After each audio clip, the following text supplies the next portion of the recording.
My greatest regret is the day I decided to Google my father when I was in my 40s. I already knew he was a terrible person.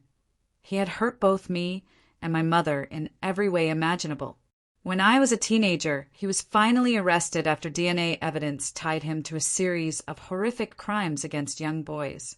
It wasn't a shock to me. The only relief was knowing he was sentenced to 10 years in prison. During that time, I moved myself and my mother to another state to make sure we were free of him for good. But years later, curiosity got the better of me. I knew he had changed his name after prison. He had even written to me a few times trying to reconcile, but I never responded.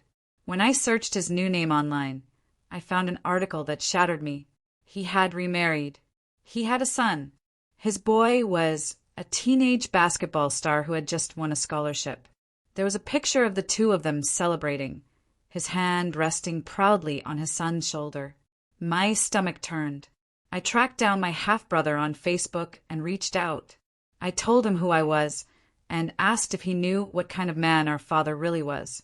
He seemed confused, like he had no idea.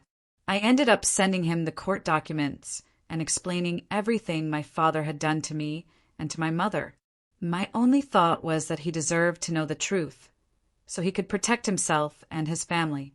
2 days later, my phone rang from an unknown number. It was my father. He was sobbing. He told me his son, my half-brother, had taken his own life. He said his son had struggled with mental health for a long time, and learning the truth about his father was the breaking point. Through tears, he asked me if I was happy now, knowing I had destroyed the life of an innocent child. I don't know if it was really my fault. I only wanted to protect him. But that day, I realized some truths, no matter how important, can destroy more than they save.